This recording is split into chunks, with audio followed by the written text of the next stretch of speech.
নমস্কার প্রিয় দর্শক, আপনারা দেখছেন কেএবি নিউজ বাংলা। আপনাদের স্বাগত জানাচ্ছি আমাদের নতুন চ্যানেলে নতুন একটা প্রতিবেদন নিয়ে।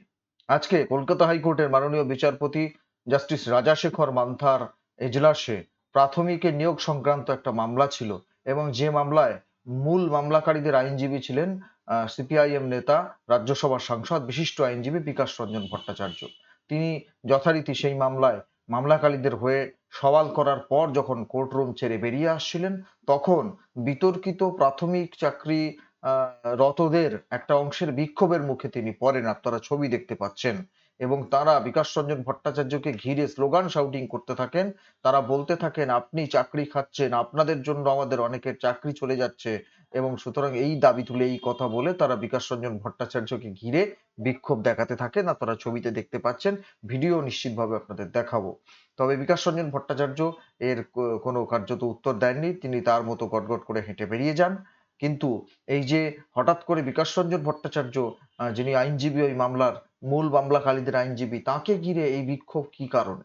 আপনারা দেখছেন, নির্বাচনী জনসভায় বেশ কিছুদিন ধরে রাজ্যের মাননীয় মুখ্যমন্ত্রী মমতা বন্দ্যোপাধ্যায় এবং অভিষেক বন্দ্যোপাধ্যায়, তৃণমূল কংগ্রেসের সাংসদ, সর্বভারতীয় সাধারণ সম্পাদক থেকে শুরু করে তাদের দলের রাজ্য সম্পাদকরা অর্থাৎ কুণাল ঘোষ থেকে শুরু করে অন্যান্য মুখপাত্ররা সবাই কিন্তু এই চাকরি যে চলে গেছে ইতিমধ্যেই, যে এসএসসিতে 25,753 জনের চাকরি চলে গেছে, সেটার জন্য মূলত দায়ী করা হচ্ছে এই বিকাশ রঞ্জন ভট্টাচার্যকে। মূলত দায়ী করা হচ্ছে, এমনিতে তো স্বাভাবিকভাবে বলছে যে কোর্ট চাকরি খেয়ে নিয়েছে, বিচারপতিদের তো আক্রমণ করা হচ্ছেই, রাজনীতিগতভাবেও আক্রমণ করার প্রক্রিয়া চলছে।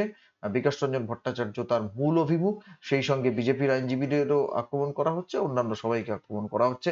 চাকরি খেকো, চাকরি খেকো বাঘ, চাকরি খেকো মানুষ ইত্যাদি শব্দগুলো আপনারা বিভিন্ন সময় শুনতে পাচ্ছেন। এবং জানি না যারা আজকে এই বিক্ষোভ দেখিয়েছেন তাদের উৎসাহিত করা হয়েছে কিনা, বা তারা কারো অনুপ্রেরণা পেয়েছেন কিনা এই আইনজীবীকে বিক্ষোভ দেখাবার জন্য।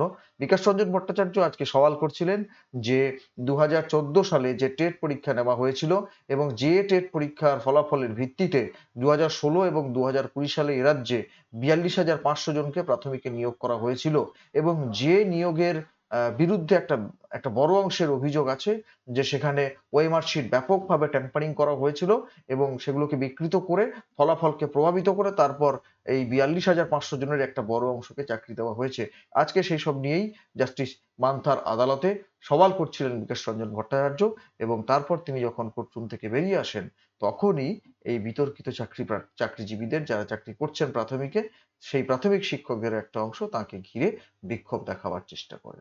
আমি বুঝতে পারছি যে হয়তো কোথাও থেকে তারা অনুপ্রেরণা পেয়েও থাকতে পারেন, কারণ আপনারা জানেন কয়েকদিন আগে জাস্টিস মান্থা একটা কমিটি তৈরি করে দিয়েছেন কোনো একটা মামলাতে, যে যে 21টা ভুল ছিল 2016 সালের যে টেট পরীক্ষা, সেই টেট পরীক্ষার প্রশ্নপত্রে সত্যি সত্যি সেই ভুলগুলো ছিল কিনা, এবং যারা মামলা করেছিলেন তাদের দাবি ছিল যে যদি সত্যি সত্যি ওই 21টা ভুল থাকে একটা প্রশ্নপত্রে, তাহলে তার নাম্বার সবাইকে সমানভাবে দিতে হবে। এবং সেই জন্য জাস্টিস মান্থা বিশ্বভারতী বিশ্ববিদ্যালয়ের যিনি উপাচার্য, তার নেতৃত্বে, তার অধীনে একটা কমিটি, বিশেষজ্ঞ কমিটি গঠন করার কথা বলেন, এবং সেই বিশেষজ্ঞ কমিটি 1 মাসের মধ্যে রিপোর্ট দেওয়ার কথা।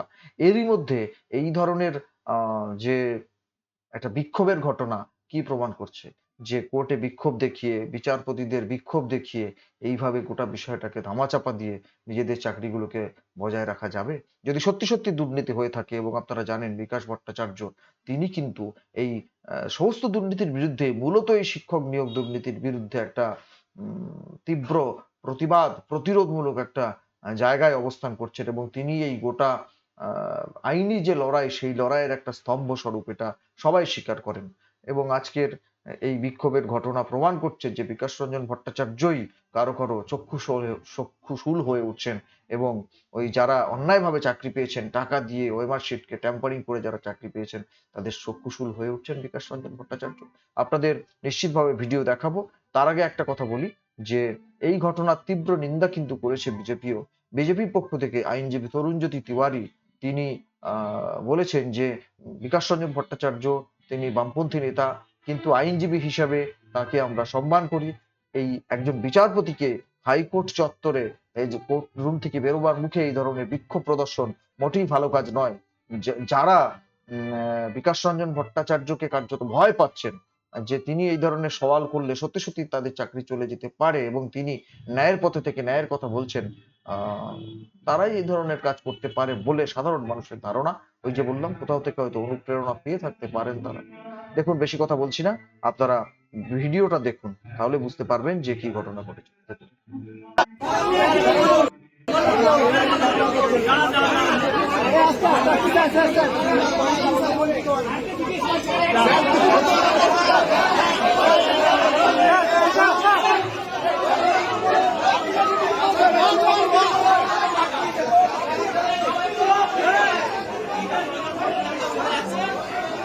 বিকাশ হোটেলের দেখে আসি।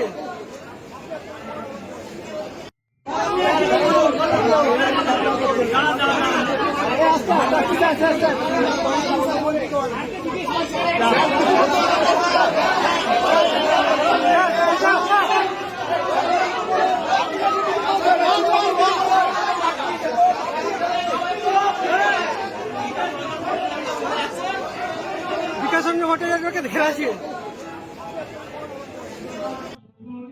কি মনে হয় যে এসব করে খুব বেশি লাভ হবে?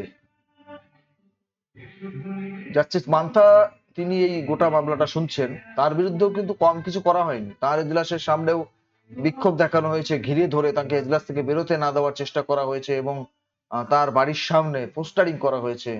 সুতরাং এসব করে খুব বেশি লাভ বোধহয় হবে না, বরং ক্ষতি হওয়ার অনেক সম্ভাবনা। জাস্টিস মান্থা তো এগুলোও খেয়াল রাখছেন, এগুলোও দেখছেন। প্রিয় দর্শক, কি বলবেন আপনারা? প্রতিবেদনটি ভালো লাগলে শেয়ার করবেন, সাবস্ক্রাইব করবেন আমাদের নতুন চ্যানেলটি, কে এ বি নিউজ বাংলা। ধন্যবাদ।